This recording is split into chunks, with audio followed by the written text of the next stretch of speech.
นี่เลยโอ้ยขึ้นใจสบายคำอยู่ว่าก้วนไปบัดเมื่อวันเดือนพอออกผ่านมาคำไปใส่ภาษีเพี้ยนกันเลยเนาะเมื่อไรต้องเบิ่งสารรวมเมื่อไรเลยกำลังชื่นใจ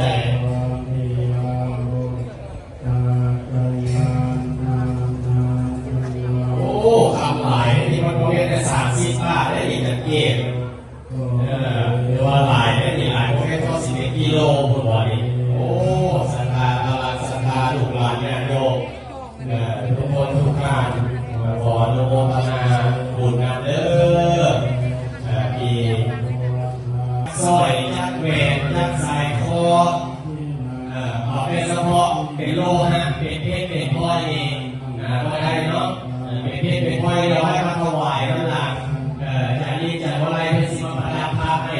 ประดับเกศผ้าให้เป็นว่าเป็นทองคำเป็นเงินสามารถเอานำมาปอนได้เมื่อเราทำงานเมื่อเราดีขนาดนี้อะไร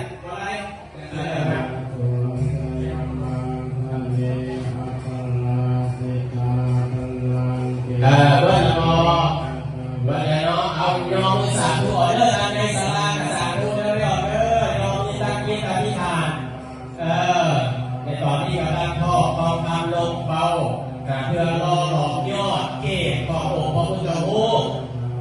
สนับการให้ลูกให้หลานให้ยอมมืออนุโมทนาเอาเด้อตั้งจิตอธิษฐานให้เป็นบุญเป็นกุศลเนาะให้ได้บุญนำกันทุกคนนะครอบครัวเจ้าภาพการไปกับเฮ็ดบุญใหญ่ก่อนเข้าพรรษาศรัทธาลูกหลานญาติโยมทั้งหลายตั้งจิตอธิษฐานให้เป็นบุญเป็นกุศลและนึกหาบุญกุศลที่เราได้เราได้ทำเราได้สร้างเด้อเอาปอโลญาติโยมทางราชอาณาไทยกับจำนวนหลายครอบครัวเนาะครอบครัวยมพรนะลูกซักคุณเดปุญญานุชนี่ก็คือว่าเพิ่นเป็นทางมหาอุปสิกาเป็นข้าผู้นำบุญใหญ่บุญทวีว่าเพราะว่าอย่างอันนี้แหละหลายร้อยหลายพันหลายแสนดวงใจที่พวกเราได้ล่อหลอมเป็นอันหนึ่งอันเดียวกันเนาะสุ่มจิตสุ่มใจใส่องค์พระพุทธรูปพระเจ้าองค์ดำองค์นี้ถือว่าให้มีความศักดิ์สิทธิ์เพื่อลูกหลานญาติโยมได้มากราบไหว้สักการะบูชาขอพรก็ให้ประสบผลสำเร็จเนาะดังที่ตนเอง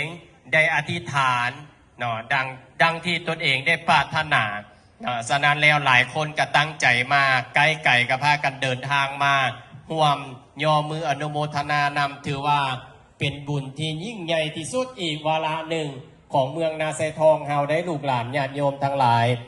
ฉะนั้นก็ขออนุโมทนาบุญเด้อนำทุกคนทุกท่านเมื่อ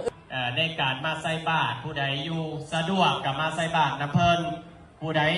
สะดวกอยู่บ้านตนเองกับใส่บาตรอยู่บ้านตนเองเพราะว่ามื้ออื่นเป็นบุญเข้าพรรษา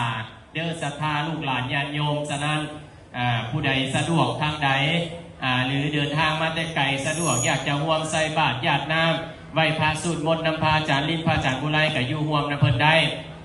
ถ้าผู้ใดอยู่ไกลจะเดินทางกลับไปห่วมในการใส่บาตรญาติน้ำอยู่วัดบ้านตนเองก็สามารถไปใส่ได้เนาะจนผู้แลเพิ่นเฮ็ดสำเร็จแล้วเนาะล่อสำเร็จแล้วเพื่อจะมีพิธีในการเฮมาปฏิส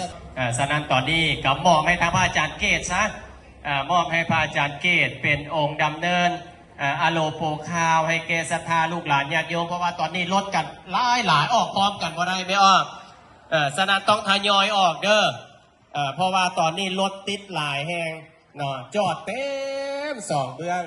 ฉะนั้นให้ศรัทธาลูกหลานญาติโยมผู้ที่มาค่อยๆทยอยออกแต่นี่หาฮอดมือแรงนี่ก็จะสีเบิร์ดบอนี่